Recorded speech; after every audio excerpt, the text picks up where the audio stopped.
So the other interesting thing, and this is really more of a it's Bank Secrecy Act, but there's also some safety and soundness and issues that you just need to be aware that this is happening. So there was an executive order at the very beginning of the Trump administration where the president designated some Latin American and Mexican drug cartels. They went from being cartels to foreign terrorist organizations. Now, you might think, well, that's not that big of a deal. In fact, most of those eight already had OFAC, sanctions against them. But you have to understand that there's going to be some legal and compliance consequences of this transition. Now, why did he make this decision? Well, these drug cartels have actually kind of the way they worded it is that they pose a more significant threat than normal organized crime, partially because they're actually actively coordinating with terrorist organizations and other foreign governments like Iran. And we've known about, like, for instance, Hamas and Hezbollah have been coordinating with the South American drug cartels for quite a long time. Also, some of their tactics are starting to resemble terror organizations rather than just organized crime, and they're also actively infiltrating foreign governments and taking over sections of land. And so because it's a slightly different beast than they used to be, that's why we're having this change. Now, the legal and compliance consequences that I was talking about is, first off, the statute that now applies to these organizations is far broader than OFAC. And then also it's combined with, there's less guidance and there's no regulatory structure really to support it, to let us know as financial institutions how we're supposed to play with this. So some of the laws that now apply to these organizations are the US Anti-Terrorism Act, which makes it a crime to provide any material support or resources to foreign terrorist organizations. And financial services is included under that material support. So if you knowingly, or if somebody is aware that they might be providing financial services to one of these cartels, now you have an entirely different world of problems that you have to deal with. Fines up to huge fines, and you can go to jail for up to 20 years. So understand that, yes, it was very naughty to be doing work with the cartels before. Now it's a whole different universe.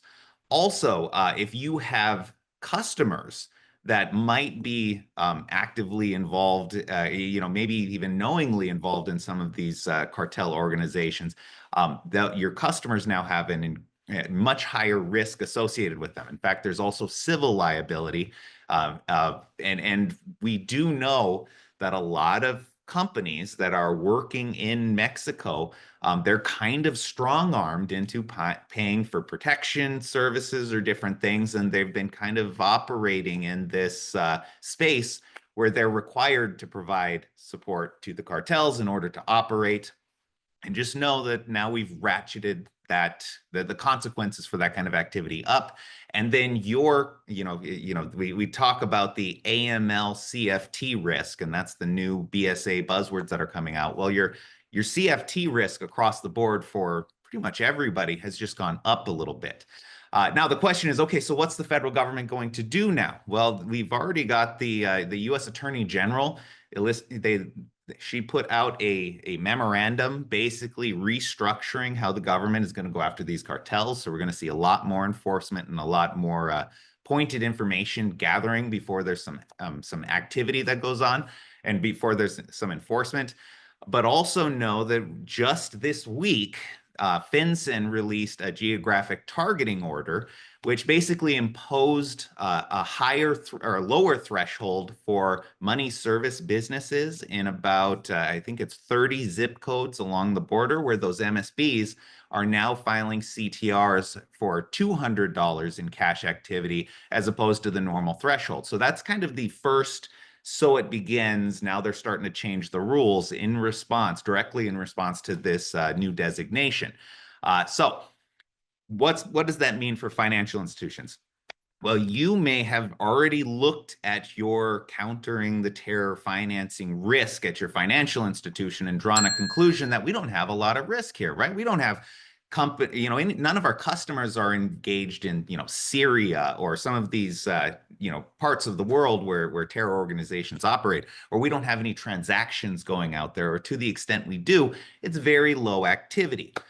That's not the case anymore. Now, I'm going to guess everybody on this call has some pretty significant exposure to Mexico or some of the other jurisdictions or countries that are impacted by this. So, your entire analysis of what is your exposure from an anti-terror perspective has just shifted. And so it's something that your boards, your maybe your customer due diligence might have to change a little bit, or at least just be aware that these risks are coming, and there's going to be new, there's going to be changes that come out of this going forward.